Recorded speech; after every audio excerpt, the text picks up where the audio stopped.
events due to the utter evil committed especially by Xi Jinping as he commits genocide, as he uses torture and every other human rights abuse imaginable against the wonderful people of the People's Republic of China.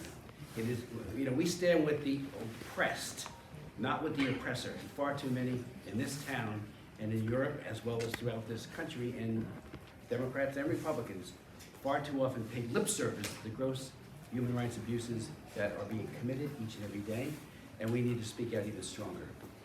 I'm outraged, as I think many of you are, and certainly that transgressions that have been committed in our country.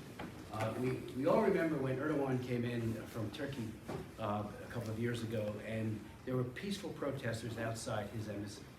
And his thugs beat those people horribly, right in plain view. This is far worse than that ever was, even though that was outrageous. Last month, his foreign leaders descended upon San Francisco for the Asia Pacific Economic Conference. Dozens of advocacy groups who showed up to peacefully protest Xi Jinping's participation in ruthless human rights abuses. They had every right to do so, and I applaud them for utilizing their First Amendment rights of freedom of speech and assembly to speak out against the most ruthless of tyrants. However, these basic civil rights were violated for many of these brave protesters.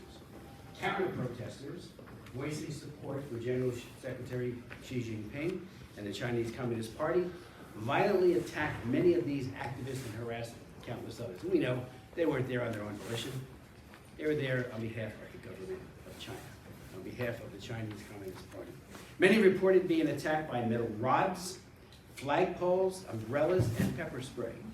Diaspora groups such as Students for a Free Tibet documented some of these horrific acts, while some of their phones were stolen and tossed into nearby water because they contained the evidence of these atrocities. Stories like these and many others continue to be released as victims summon the courage to speak out. And we always know when someone speaks out and they have family who are still in China, they run a grave risk of retaliation against their family members. So that is especially incredible bravery when they do that and speak out. On top of all of this, the reports of San Francisco Police Department's apparent lack of action against these heinous attacks is deeply, deeply troubling. These human rights advocates came to peacefully protest utter atrocities with the belief that they would be safe to do so within the United States of America, and yet they were essentially left alone to be attacked and absolutely no support during or after the fact. Even more concerning, however, are claims from advocacy organizations such as Human Rights in China that the attackers may have ties to the Chinese consulate or police, raise concerns about official CCP support for these attacks. And of course, it's hard to get that evidence, but it couldn't be clearer. These claims, as well as non-responsiveness of the San Francisco Police Department, they were, I'm sure, under orders from above, must be investigated, as this marks an escalation of flagrant transnational repression on the United States soil. As an aside, I note that some have called for the opening of the PRC consulate in Houston to show, quote, goodwill towards China. That consulate was closed because it was the nexus of transnational repression. And with people like Bob Fu, and I was with him, of all things, over the weekend in Texas, Bob Fu of China Aid being harassed in his home. Such calls for reopening are at best tone deaf and at worst outright appeasement in the face of what happened in San Francisco. It is also important to note that these attacks are, unfortunately, not unique. As we've seen from our continued work on this issue on the Commission, including our hearings on transnational repression, which I chaired in September, the CCP is notorious for its harassment and attacks against diaspora communities and dissidents outside of its borders. They attack families of persecuted Uyghurs and Tibetans, Hong Kongers, and have fled in search of free society and human rights they expected to get here.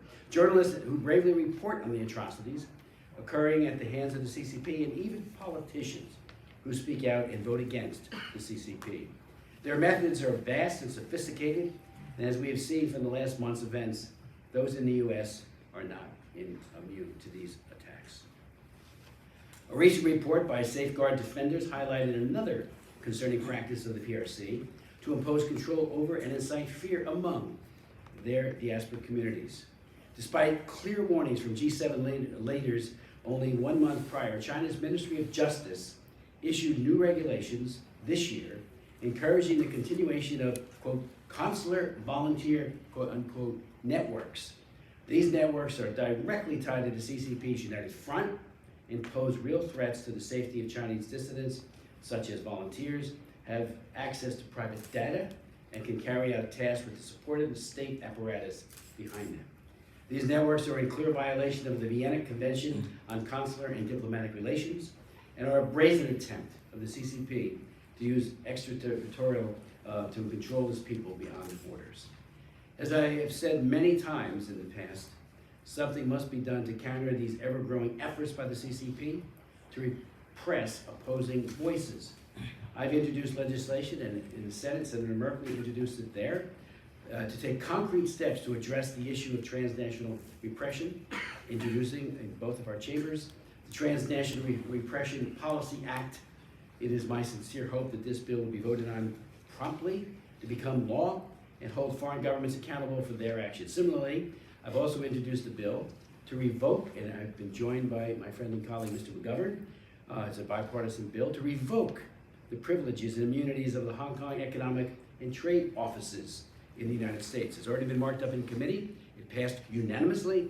Hopefully it'll be on the floor any day now. Since such offices no longer represent a free and open Hong Kong, but one that's increasingly under the CCP control. You know, we knew that Xi Jinping was looking to take and to ruin the great oasis of freedom called Hong Kong. I introduced the Hong Kong Human Rights and Democracy Act in 2014. And all the China hands here in Washington kept saying, don't worry, that's never going to happen. The basic law and the Sino-UK treaty will prevail, and there's no way he's going to take away this. He did, and he did it. We passed it. It became law. Marco Rubio was the Senate sponsor. I was the House sponsor. But it was so late that it didn't have the impact that it could have had. It still has good parts to it, but it is a missed opportunity. But we're trying to say now with this Aikido legislation is that we got to take away that malign influence that they are imposing again on the diaspora here, the students, human rights organizations, and all of the. I went and read all 3 of their websites, cover to cover. It took me hours. I couldn't believe how they were defending the national security law in Hong Kong, saying what a great law it is. Nothing could be further from the truth. It's a draconian law used to ensnarl anyone, including great people like Jimmy Lai. And you might recall, many of you, we had his son, Sebastian Lai, come and testify. What a tremendous individual he is, calling for the freedom and the release of his father, who is being prosecuted under that national security law. In defiance of the CCP, we just say first we have today to speak to you, and I do hope members of the press will amplify their messages more than anything. Zhou Feng Saw, a 1989 Tiananmen student leader and executive director of Human Rights in China, an advocacy group that has been critical in raising the issue of transnational repression to the public, especially following the events at APEC. As a lifelong human rights and democracy leader, I look forward to his thoughts and his recommendations. And again, I do hope the press will amplify this outrage that is occurring right within our own borders. Then we'll hear from Anna Kwok, who's the executive director of the Hong Kong Democracy Council, a nonprofit organization in support of Hong Kong's pro-democracy movement and Hong Kongers in the United States. The Hong Kong government, under the influence of the CCP, as we all know, issued a warrant for her arrest in July of this year, ramping up transnational repression efforts against her. Anna was severely targeted both before and during the APEC protests, online and in person. Thank you, Anna, for your incredible bravery as well. We will then hear from Pima Doma, Executive Director for the nonprofit advocacy group Students for a Free Tibet. Students for a Free Tibet, as I think many of you know, was very active in the anti-Xi Jinping protests in San Francisco. It was also targeted quite publicly on various fronts. We look forward to hearing these accounts from the Executive Director in this. Then we'll hear, and we've been joined by Elftadar, who's the president of the Uyghur American Association, and she has testified before our commission in the past. I'm grateful, we all are in the commission, for her commitment to speaking out on behalf of all the Uyghurs in China, and appreciate her ability to be here today. And she'll talk about the attack she witnessed in San Francisco last month. Finally, we will hear from Caillou Lang, who suffered attacks while in San Francisco. The police department did nothing, and even after he identified his attackers, still did nothing, and have done nothing to this day. Again, I don't think it's the police officer or the detective on the beat. They were under instructions, and we got to get to the bottom of this. We're going to be sending a letter to the Justice Department, to our Attorney General. We want answers. I mean, these are the best and the bravest and the brightest, and they're being so horribly mistreated. And again, I'll just say finally, parenthetically, how disappointed I and so many were to see so many of our businessmen and women, the icons of industry, paying exorbitant sums, in some cases $40,000, to sit at the table with Xi Jinping, a man who should be at The Hague under charges of committing genocide and crimes against humanity, not being feted the way they did. It was outrageous. And it continues an appalling enabling that goes back to Tiananmen Square. And I can get into that a little bit later, because I was there right after Tiananmen Square and saw our businessmen kowtowing to the Chinese dictatorship.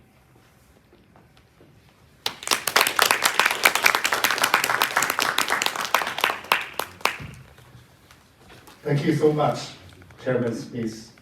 Your words means a lot to us. Since the attacks on APEC, I have been hearing lots of disheartening briefings from the Chinese community. Some of them who were relieved last few years, again, are scared of their own safety here. They are afraid to face the police. Even when they are attacked, they are afraid to talk to press, because their family back in China will be in trouble. That's why it's so important to have this meeting here today. And we are honored to have these people among us. Zhang Kaiyu, who was ambushed while leading the protest. He will tell his story. I think that's the most important story today. And also we have a few people who were there. They were attacked. And some of them were attacked many times within the last few years, repeatedly, in New York, in San Francisco. And some of them were beaten as political prisoners in China, and now they are beaten here again in America. This is what we are facing. This is why we must speak up and fight back. My name is Zhou Fengsuo. I'm currently Executive Director of Human Rights in China. I organized some of the protests in San Francisco Bay Area, including a flying banner over the sky that says, "Free China, free Hong Kong, free Tibet, free Uyghur."